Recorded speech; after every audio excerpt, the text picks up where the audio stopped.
Howdy again, tubers. I talked to y'all about some tire inflators the other day, and I told y'all I kind of had my sights set on getting me a Milwaukee M18.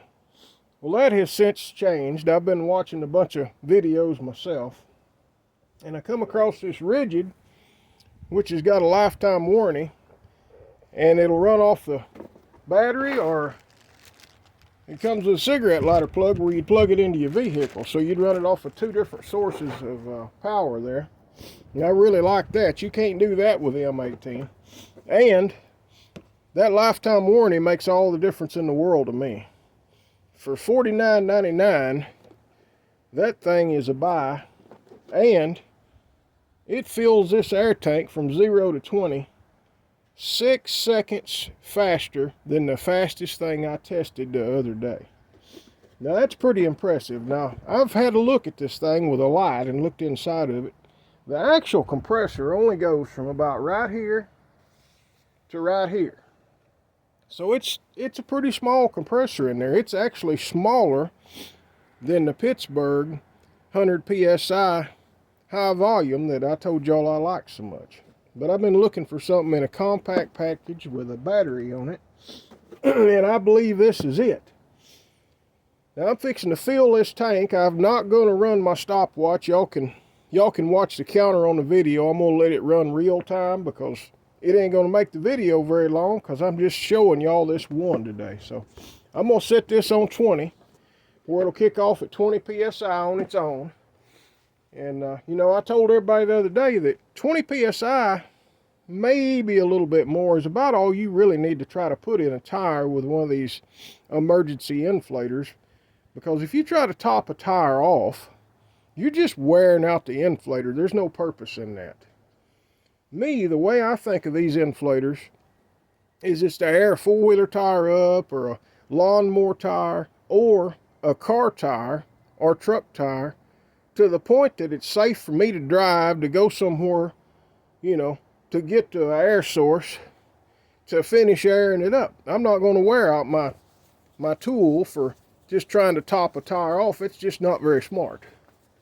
Now for you guys that's got Jeeps and rock crawling and all that, I know that's what y'all want, and I understand that.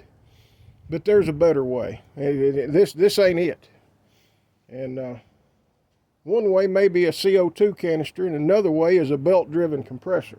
But as far as 12-volt stuff, I don't recommend it for airing up, you know, airing back up, you know, topping your tires off. It's just not good. Anyway, I'm going to run this, let y'all see just how long it takes to run this tank up to 20 psi. Now, I'll tell you, I did test this earlier. And when I set it on 20 psi, it actually puts about 22 psi in this tank. So I'm going to set it on 19. I'm going to split the difference, and we're going to see how long it takes. I got a feeling it's going to do it in less than a minute and 6 seconds in. Now, it doesn't remember, there is one thing, it doesn't remember, or it doesn't store your last preset. It just doesn't have presets. You got to set it every time. I don't know if y'all can see that, but I got it set on 19. We're going to let her go here.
All right, y'all noticed it slowed down there near the end.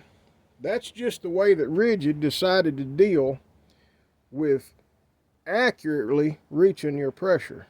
Now, if y'all watching videos on the Milwaukee M18 model, you'll see that it stops and then it starts again because, you know, it's working against this pressure in this hose. And when it stops for a minute and the air has a chance to cool off, your air pressure comes down. So the way this one does it, instead of way overshooting all the time, is it just slows down near the end. And I think that's good. I'm going to show y'all. I'm still, I don't know if y'all can see that, but I'm still just a hair above 20. And I set it to kick off at 19. So y'all can look back at the video and y'all can count the seconds. Y'all can, you know, review that, and y'all can see just how long it took. Now I can tell you, I think it's pretty impressive, and that's what I'm gonna keep behind the seat in my pickup to air up four-wheeler tires and, you know, side-by-side tires, or to air up a tire on a junk car enough to winch it on the trailer, or, you know, air up my trailer tire before I go get something so I don't have to carry an air tank around, because I'm tired of wagging air tanks around. I'm 53 years old, and I don't even want to wag this aluminum air tank around. It's a pain in the butt. But this thing right here, I can take off with it. And I don't mind the quick connect that come with it. Yeah, it's plastic, but it works very well. And it's lifetime warranted. And you can run this in manual mode. You just squeeze the trigger, and it'll come up in manual. It starts in manual, and then and it stops when you let off. So if you're airing up a bicycle tire or something like that, that's what I'd do. I'd run it manually. Anyway, I'm impressed with it, and I believe I found a keeper there. And as a matter of fact, I'll go ahead and tell y'all, I bought two of them, because at $49.99, that is a great deal. And I'm fixing to go in there and register the warranties. All right, well, I'm fixing to go eat something and finish preparing for cold weather. We're fixing to get a snap of cold weather here in Arkansas. I hope everybody has a good day.